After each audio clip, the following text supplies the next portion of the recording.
Manchester City, 115 charges, 6 Premier League titles in 7 seasons, a Champions League trophy, a treble that only Manchester United had previously achieved in English football. By any measure, Manchester City built one of the most dominant eras in the history of the sport. And now, a single verdict could redefine all of it. February 2023. The Premier League referred 115 charges against Manchester City to an independent commission. Financial irregularities, failure to provide accurate financial information, failure to cooperate with investigations. The charges spanned 9 seasons, from 2009 to 2018. The hearing stretched across several months. The verdict remains pending. Let me be clear about what this section is and isn't. Manchester City have not been found guilty of anything. They have denied all charges and defended their position vigorously, often successfully, including overturning a 2-year Champions League ban from UEFA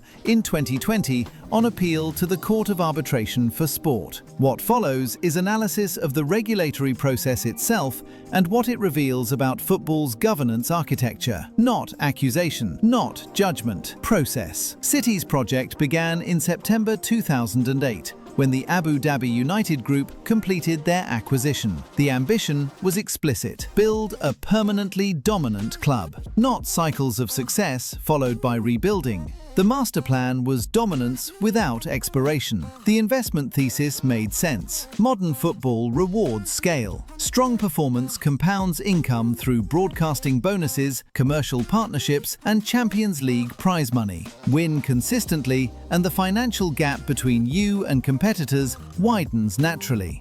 Success generates the resources that generate more success. City invested accordingly. A £200 million training complex, an expanded stadium, a global network of partner clubs. They signed world-class players and paid competitive wages. They hired Pep Guardiola. The results speak for themselves. But financial regulations exist. UEFA's financial fair play required clubs to balance spending with income. The Premier League's profitability and sustainability rules imposed similar constraints. The question, and it remains a question, not a conclusion, became whether City's commercial income, particularly sponsorship deals with Abu Dhabi-linked entities, reflected genuine market value. City maintained their position. Every deal reflected fair value. Every transaction followed proper procedure. Every regulation was satisfied. The 115 charges represent the Premier League's disagreement with that stance. The independent commission will determine who is correct. Here's what matters regardless of verdict. Football's regulatory architecture was designed for a different era. When ownership structures and financial flows become genuinely complex, enforcement becomes genuinely difficult. The system struggles to distinguish between optimization and violation because the line between them exists in interpretation rather than clear boundaries. So did the Masterplan fail? The trophies say no. The football has been extraordinary for more than a decade. But a Masterplan isn't just about winning. It's about winning in a way that cannot be questioned, reversed, or rewritten. And that remains unresolved. Power doesn't break systems, it outgrows them. And when that happens, everyone waits to see what remains. Saudi Pro League. Full wallets, empty seats. January 1st, 2023. Al Nassr announced the signing of Cristiano Ronaldo. The reported contract value, approximately €200 million annually, making him the highest paid footballer in history. The fee itself was zero. Ronaldo had left Manchester United on a mutual agreement weeks earlier. The arithmetic tells the real story. Saudi Arabia wasn't buying Ronaldo's declining athletic output.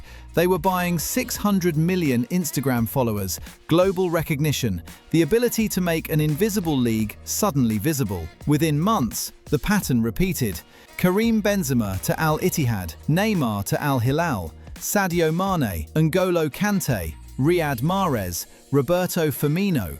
Players at or near their peak offered contracts that European clubs couldn't match and in some cases couldn't comprehend. Summer 2023. Spending exceeded $950 million. The Saudi Pro League briefly outspent La Liga, Serie A, League One, and the Bundesliga combined. Saudi Arabia's public investment fund, sovereign wealth exceeding $700 billion, took direct ownership of 4 clubs in June 2023: Al Hilal, Al Nasser, Al Ittihad, and Al Ahli.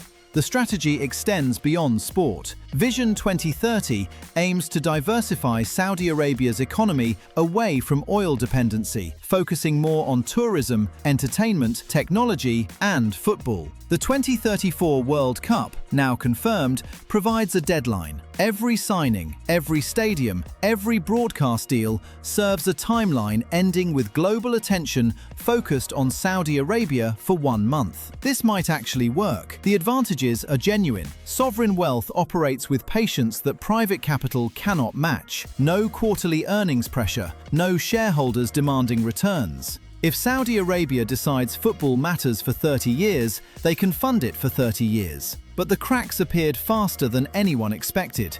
Jordan Henderson lasted 6 months. The former Liverpool captain, who once played in front of 54,000 at Anfield, found himself at Al Ettifaq, playing in front of 610 fans. He returned to Europe in January 2024, later admitting the move could be called a regret. Neymar played 7 games in 17 months. Injuries destroyed a $94 million investment, and Al Hilal terminated his contract in January 2025. Aymeric Laporte publicly expressed his dissatisfaction, complaining about spending 3 hours daily in traffic and feeling less cared for than in Europe. He left for Athletic Bilbao in 2025, the league's lowest attendance that season, 133 fans. 133 people watching professional football in a country spending billions to become a global destination. The Masterplan assumed that stars would attract audiences. Instead, the stars discovered something uncomfortable. You cannot purchase atmosphere. You cannot mandate passion. The demand isn't there yet, and money alone cannot create it. China's Super League collapsed because speculative private capital chased projected returns that never materialized. When property developers faced liquidity crises, football became expendable overnight. Saudi Arabia operates differently.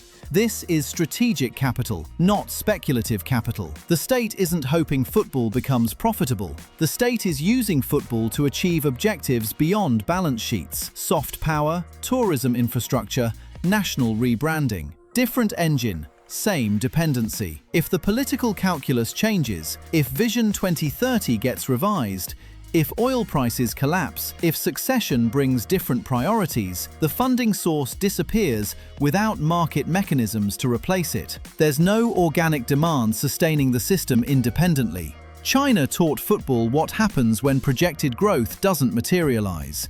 Saudi Arabia is teaching football what happens when you build a league before building a culture. The stars came for the money. Some stayed, many left. And in half-empty stadiums across the kingdom, the question echoes. If football can be planned like infrastructure, what happens when the planners realize the fans never followed the blueprint? UEFA's financial rules. When enforcement freezes hierarchy. The hierarchy is frozen. That's the starting point, not the conclusion. Look at the Champions League knockout stages over the past decade. The same clubs appear repeatedly: Real Madrid, Manchester City, Bayern Munich, Barcelona, Paris Saint-Germain, Liverpool, Chelsea, Inter, Atletico. Occasionally, a lesser team breaks through for a single campaign. The pattern reasserts itself immediately. Financial fair play was supposed to prevent this. It achieved the opposite. UEFA introduced FFP in 2011 to prevent clubs from spending beyond their means. The intention seemed sound. Stop clubs accumulating unsustainable debt. Prevent owners from buying success through unlimited spending. The implementation created different outcomes. Clubs that had already established commercial dominance could spend within regulations while maintaining competitive advantage. They'd built their positions before the rules existed. Now the rules protected those positions. Clubs attempting to break in faced barriers they couldn't climb.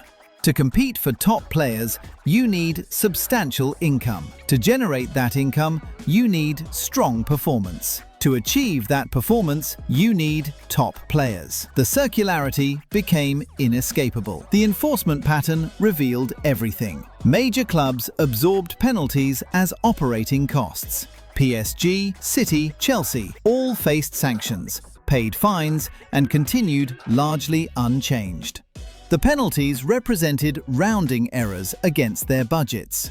Smaller clubs faced existential consequences. Everton received a 10-point deduction, later reduced to 6 on appeal for breaching profitability rules. Nottingham Forest received 4 points for a similar breach. These penalties threatened relegation, outcomes worth hundreds of millions in lost income. The asymmetry became the system. Big clubs absorb punishment. Small clubs absorb catastrophe. Regulation designed to stop inequality now preserves it. The pathway for challengers narrowed rather than widened. You cannot create competitive balance through accounting rules when the underlying wealth distribution guarantees imbalance. Manchester United, £1 billion in interest. Over £1 billion paid in interest and financing costs since 2005. £1 billion that bought nothing. No players, no facilities, no competitive advantage. Just the cost of servicing the debt that purchased the club in the first place. A leveraged buyout works like this. Acquire a company using borrowed money, secure the debt against the company's assets, use the company's cash flow to service the debt rather than reinvest in operations. Malcolm Glazer purchased Manchester United for approximately £790 million in 2005. The acquisition loaded over £500 million in debt onto the club's balance sheet. United went from debt-free to heavily leveraged overnight, not through investment, but through acquisition mechanics. The thesis assumed commercial dominance would generate sufficient income to service debt while maintaining competitiveness. United's global fan base, estimated at 600 million supporters, represented an asset that could be monetized indefinitely. The commercial engine was supposed to run faster than the debt compounded. For a while, it worked. Manchester United won the Premier League in 2007, 2008, 2009, 2011, and 2013. They reached 3 Champions League finals, winning 1. The club remained competitive at the highest level while servicing its obligations. Then Sir Alex Ferguson retired. 6 permanent managers in 13 years. Cumulative transfer expenditure since 2013 exceeds £1.5 billion. Cumulative outcome: 0 Premier League titles. The instability wasn't the problem. The instability was a symptom. Debt restricts reinvestment. When significant cash flow services financing costs, less remains for squad improvement and infrastructure. Old Trafford requires renovation. Estimates suggest £2 billion for comprehensive redevelopment. These capital requirements compete with debt servicing for finite resources. The trap is mathematical, not managerial. You can optimize everything within the constraints, improve commercial deals, control wage bills, make smarter transfers, and still face the fundamental arithmetic. When £1 billion leaves the club as interest payments, that's £1 billion of competitive disadvantage against rivals who invested rather than serviced debt. United generate approximately £600 million annually, among the highest in world football. They should be competing for titles. Instead, they're competing for Champions League qualification, chasing the income needed to service the debt that prevents them from competing for titles. You can monetize history. You cannot borrow against future success forever. FIFA Club World Cup, the tournament nobody needed. You heard it correctly. The tournament nobody needed. Not the knees that gave out in October, not the hamstrings that tore in November, not the ACLs that snapped before Christmas. The warning signs were there all along. written into the calendar itself. 32 teams, 63 matches, 1 month. Summer 2025. I think we are close to striking. If it keeps this way, we will have no other option. That's Rodri, Manchester City's Ballon d'Or winner, speaking in September 2024. Within weeks of those comments, he suffered an ACL injury that ended his season. FIFA's expanded Club World Cup represented the most ambitious new tournament in football history. Scheduled between domestic seasons, positioned as football's equivalent to the World Cup, but for clubs. Prize money exceeded $1 billion. The problem was simple. The football calendar had no space remaining. Top players already compete in domestic leagues, domestic cups, European competitions, and international duty. Adding a month-long tournament required either extending the season or compressing existing competitions. Neither worked without consequence. Between 40 and 50 is the number of games in which a player can perform at the highest level, Rodri said before his injury. After that, you drop because it is impossible to sustain the physical level. This year we can go to 70, maybe 80. The tournament went ahead anyway. Chelsea won, beating Paris Saint-Germain 3-0 in the final. Cole Palmer starred. The trophy looked impressive. Then the 2025-2026 season began. Chelsea, PSG and Real Madrid, the 3 clubs who reached the latter stages, entered the new campaign with barely a month's rest. Chelsea squeezed 2 friendlies into a 2-week preparation window. PSG skipped pre-season entirely. The consequences arrived on schedule. By October, Chelsea had lost Levi Colwill to a season-ending ACL tear. Cole Palmer suffered multiple muscle strains. Liam Delap, Tosin Adarabioyo, Wesley Fofana. The injury list grew weekly. PSG faced Barcelona in the Champions League, missing 5 players who had started their previous season's final. Real Madrid's right-back depth collapsed within months. For these clubs, August 2024 to summer 2026 becomes one continuous 22-month campaign. And then the actual World Cup is happening. Bodies don't distinguish between trophies, they only register load. Pep Guardiola predicted it before the tournament even started. Maybe in November, December or January, it will be, "Pep, listen, we are a disaster. We are exhausted and the World Cup has destroyed us." He was right. Everyone knew he would be. Domestic leagues still resist compression. The Premier League, La Liga, Bundesliga. These competitions generate most clubs' income. FIFA wants expansion. Clubs want revenue, but not fixtures. Players want rest. The interests remain misaligned, the calendar remains broken, and the bodies keep breaking with it. When too many people want a piece, the product fractures, and the players pay the physical cost.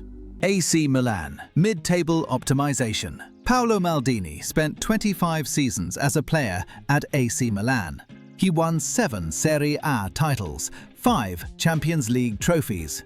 When he returned as technical director, he built the squad that won the 2022 Scudetto, their first league title in 11 years. In June 2023, the new ownership fired him. There are people that just pass through institutions like Milan that don't have a real respect for their identity and history, Maldini said afterward. He hasn't been back to San Siro since. When Milan celebrated their 125th anniversary in December 2024, Maldini rejected the invitation. The priorities always change under private equity. August 2022, Redbird Capital Partners completed their acquisition of Milan for approximately 1.2 billion euros. The American private equity firm took control of a club that had just won Serie A. Private equity operates with specific logic: acquire undervalued assets, optimize operations, increase value, exit at profit. The typical investment horizon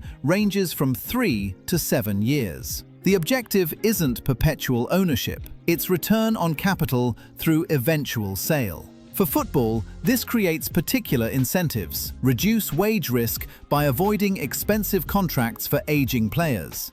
Develop young talent whose value appreciates. Improve commercial income through operational efficiency. Build toward a sale price reflecting improvements made. Milan executed this approach effectively. They signed Ruben Loftus-Cheek, Christian Pulisic, Tijani Reinders, players in their mid-20s with resale value if they performed, affordable wages if they didn't. They avoided Galactico signings. They invested in their academy. The 2022-23 season brought Champions League semi-finals, their deepest run in 16 years. The balance sheet stabilized. By investment criteria, everything was proceeding according to plan. Then Maldini was gone. The man who understood what Milan meant, who had bled for the shirt across 4 decades, was removed. What followed wasn't a plateau, it was a collapse. 23-24 brought second place in Serie A, respectable but no trophy. Then 2024 arrived. Paulo Fonseca was sacked mid-season. His replacement, Sergio Conceição, won the Supercoppa Italiana but couldn't arrest the decline. Milan finished 8th, their lowest position since 2014-2015. For the first time since 2016, they failed to qualify for European competition entirely. Private equity optimization and football dynasty building require contradictory approaches. Dynasties demand risk, overpaying for the player who transforms your squad, extending the veteran who understands winning, investing regardless of resale value. Optimization demands discipline, controlled wages, appreciating assets, managed exposure. Inter, operating under different constraints, invested in experience and commitment. They took risks that private equity logic discourages. They won Serie A, while Milan optimized their way to 8th place. Sustainability is not the same as supremacy. Sometimes it's not even the same as survival in the top half of the table. The San Siro still fills, but something broke when Maldini walked out. The last thread connecting financial operation to institutional soul. Milan didn't plateau. They regressed to a version of themselves their history cannot recognize. The optimization worked perfectly. That's the problem. Chelsea, the spreadsheet gamble. August 2023, Chelsea registered Moises Caicedo on an 8-year contract following his £115 million transfer from Brighton. 8 years. The average Premier League contract is 3.5. The arithmetic was intentional. Transfer fees are amortized across contract length for accounting purposes. Caicedo's £115 million spread across 8 years appears as £14.4 million annually. Spread across 4 years, it would be £28.75 million. The longer contract halves the accounting impact. Chelsea's new ownership, the Todd Boehly Clearlake Capital Consortium, built their entire recruitment strategy around this mechanism. Sign young players, offer extended contracts, spread costs across time. The spending reflected this calculation. Over £1 billion in transfer fees across 2 years. Enzo Fernandez for £107 million. Mikhailo Mudryk for £88 million. Romeo Lavia, Caicedo, Cole Palmer, young players whose prime years remained ahead. On spreadsheets, the strategy made sense. In practice, the assumptions required constant recalibration. Maurizio Pochettino lasted 1 season. Enzo Maresca arrived with different tactical demands. Players signed for one system didn't fit the next. The squad accumulated rather than cohered. Chelsea finished 6th in 2023-24, missing Champions League qualification entirely. Then something shifted. The young players matured. Palmer became world-class. The squad found rhythm. Chelsea finished 4th in 24-25, won the Conference League, then the Club World Cup. The spreadsheet strategy finally produced results. 3 years and £1 billion later. But even success revealed the model's fragility. Players on 8-year contracts couldn't easily be sold when they didn't fit. The flexibility that long contracts were meant to provide became restriction. Every managerial change required absorbing players who no longer suited the system. The plan wasn't wrong, it just required everything to align. Tactics, development, patience, luck, across timelines that football rarely permits. The most sophisticated financial structure still depends on getting the football right.